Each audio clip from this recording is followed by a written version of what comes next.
Hi అండి. ఈరోజు నేనైతే స్క్వేర్ నెక్కి బార్డర్ ఎలా స్టిచ్ చేయాలో ఈ వీడియోలో అయితే మీకు చూపిస్తాను.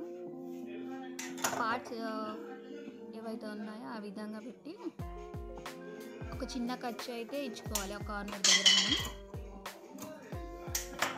ఆ తర్వాత రైట్ లెఫ్ట్ నేను వీడియోలో చూపించిన విధంగా లోపలికి వైపు ఫోల్డ్ చేసుకోవాలి.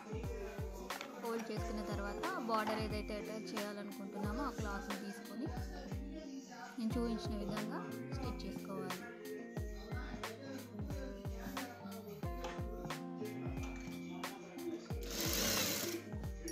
ఇలా స్టిచ్ చేసుకున్న తర్వాత ఆ ఫోల్డింగ్ అనేది మనము క్రాస్గా లోపలికి ఫోల్డ్ చేసుకోవాలి. ఖర్చు ఇచ్చిన దగ్గర క్లాత్ అనేది కొంచెం లోపల వరకు మలిచి స్టిచ్ చేసుకోవాలి. అప్పుడు మనకి స్క్వేర్ ఫోల్డింగ్ అనేది నీట్గా వస్తుంది. అలా కట్ చేసుకున్న తర్వాత మళ్ళీ దాన్ని లోపలికి ఫోల్డ్ చేసి స్టిచ్ చేసుకోవాలి.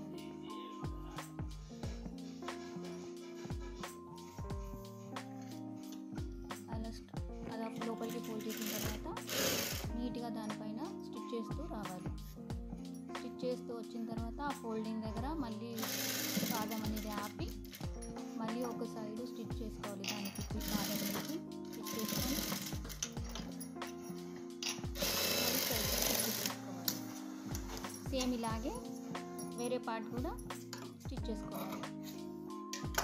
ఇప్పుడు మనం బ్లౌజెస్కి ఏదైతే స్క్వేర్ నెక్ వేయాలనుకుంటామో సేమ్ ఇదే విధంగా బార్డర్ అనేది మనం బ్లౌజెస్కి వేసుకోవచ్చు.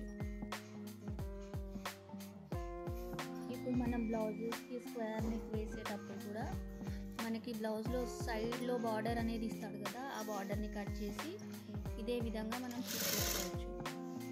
ఇదైతే బ్లౌజ్ కాదండి. బ్లౌజ్కి స్క్వేర్ నెక్ వేయడం అనేది వేరే వీడియోలో నేను చూపిస్తాను. ప్రస్తుతం జస్ట్ నేను స్క్వేర్ నెక్కి బార్డర్ ఎలా అటాచ్ చేయాలి అనేది నేను ఈ వీడియోలో స్టిచ్ చేసి చూపించాను. ఇప్పుడు మనం బ్లౌజెస్కి వేయాలనుకుంటే బార్డర్ అనేది ఇంత పెద్దగా వేయద్దండి.